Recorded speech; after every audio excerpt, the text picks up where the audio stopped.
Varteks jedini, za sve na svijetu ja dao te ne bi za ništa. Pozdravljam i svega trenera Peseka, sve igrače i ljude kojima čestitam na uspjehu, a to su naši prijatelji i sponzori koji su prepoznali našu priču i podržavaju nas u ovom putu.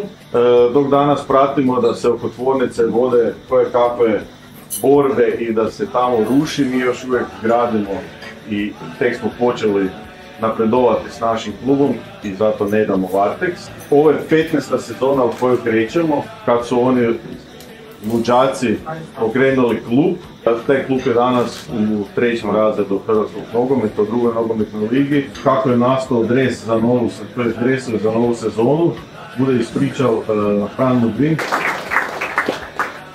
Rijetko kad radim nešto u Varaždinu, moje ime je Fran Lubrin, ali sam Varaždinec. Priča zašto sam na ovo pristao jer nisam propustio Varteksovu utakmicu, ne znam, do svoje 11. 12. godine, ja mislim nijednu. Što ja kažem, uvijek dobar dizajn je nevidljiv i na neki način ne smeta nekom oku gledatelja, ali upotpunjava cijelu priču i vidjet ćete da ta mreža X koji se provlači kroz sve, ide kroz sve to. Tako da u biti dres je vrlo jednostavan, ali u biti ono tkanina i cijeli taj prenosi tih nekih 15 godina.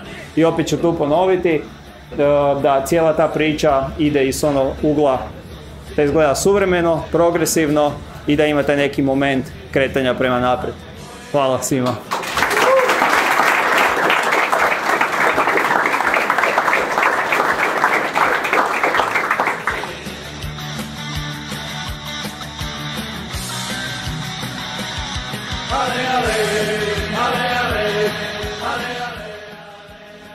Varteks je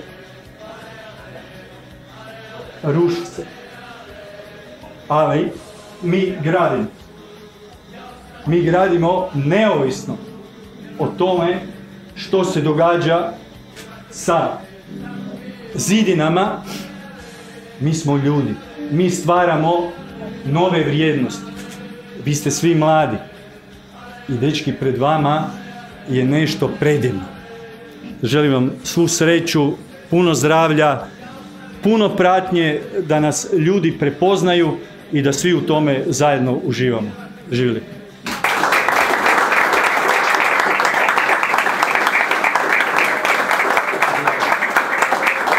Kad se sad svi izredali, sad vas sve pozivam da se ponudite sa delicijama iz restorana Bedem, da se svi zajedno malo podružimo i da hrabro krenemo u novu sezonu.